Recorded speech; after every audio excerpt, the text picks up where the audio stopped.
Washington. If a porn-tinged hush payment falls in a news din already torqued to maximum volume, does it make a sound? It seems to be getting there, despite North Korean intervention. And this much is becoming clear: there is no hiding from the tale of the president and the porn actress. Mike Murphy, a longtime Republican strategist, amended. People go straight to porn star. I like to see a few awards before you use that moniker. Stephanie Clifford has more than a few of those, actually, although an internet search for the particulars is not recommended. She also has leverage. Less clear, at this point, is how much President Trump will be made to answer for it. Comeuppance is a complicated subject in this presidency.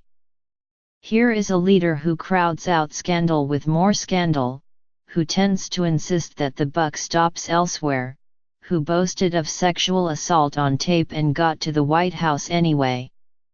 It is not quite that nothing sticks to Mr. Trump, it is that so much sticks that nothing stays visible for very long. For nearly 2 months, since the Wall Street Journal first revealed an October 2016 payment to Ms. Clifford, known on screen as Stormy Daniels, the story had subsisted on the margins of national consciousness, a consequence, it seemed, of both the daily Trumpian overload and a wide-scale confusion over what, exactly, the whole affair amounted to.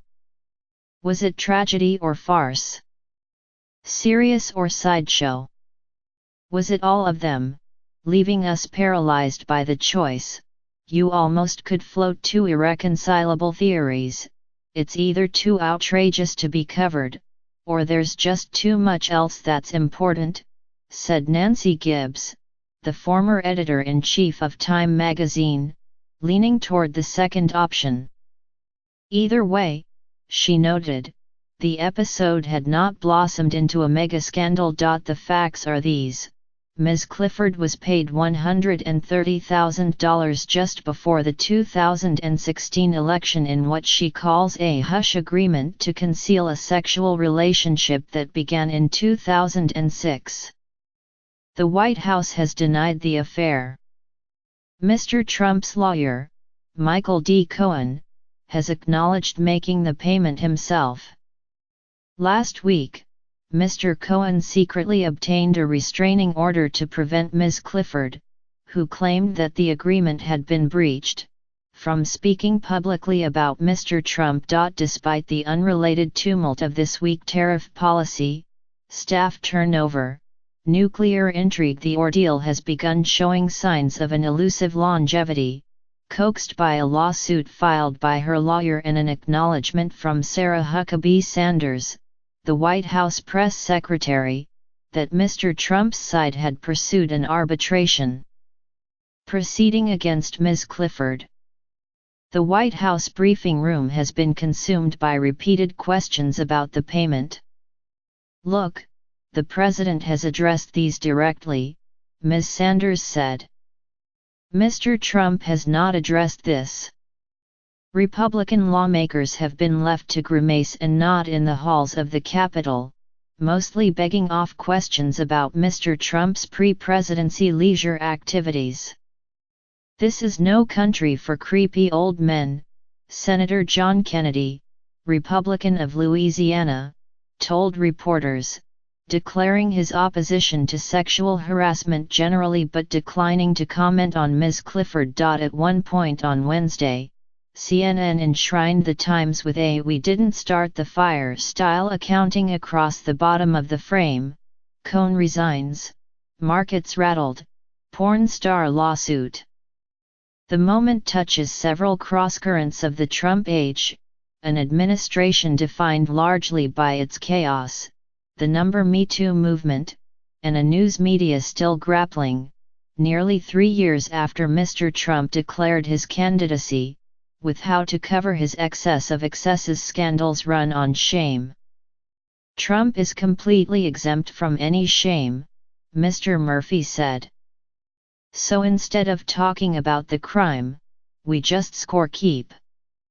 Whether the scandal breaks through broadly and whether it concerns the most loyal Trump voters are different questions. In recent days, the president's supporters have set off on occasionally contradictory defenses, that the reports are nonsense.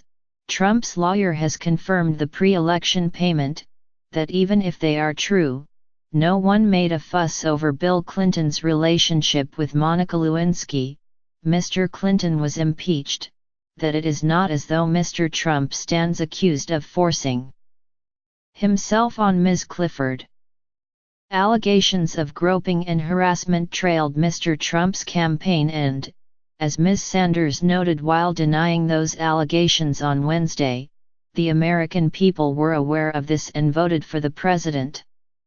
Some have stood up for the president by changing the subject, pivoting to the Republican tax overhaul or the raft of policy victories for evangelical voters. Evangelicals knew they were not electing an altar boy, said Robert Jeffress, the pastor of First Baptist Church of Dallas and a presidential advisor.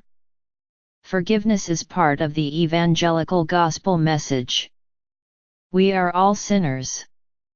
He clarified that Mr. Trump had denied the accusations and did not require forgiveness anyway. Then came another addendum. Let me be clear, the pastor said. Evangelicals still believe no one should be having sex with a porn star. We have not changed our beliefs on that. John Dean, the former White House counsel and Watergate-supporting player who has become a frequent author, wondered if Mr. Trump's tenure with so many maelstroms that a porn star payout can seem tangential might compel historians to re-evaluate certain predecessors. Richard Nixon's presidency is going to be reappraised, and he's going to be ranked a lot higher, Mr. Dean said. A lot of presidents will. Others have reached for history, or at least historical conspiracy theory, to dull the shock value. Kennedy had orgies, said Wayne Allen Root, a Trump-boosting radio host who has spent time in the president's company at Mar-a-Lago, appearing to allude to reports of an unverified FBI tip about Kennedy and his brothers. But he was a damn good president. My point is, did the orgies matter? Mr. Root steered his case toward a perhaps inevitable conclusion. Now, Donald Trump is not having orgies in the White House, is he?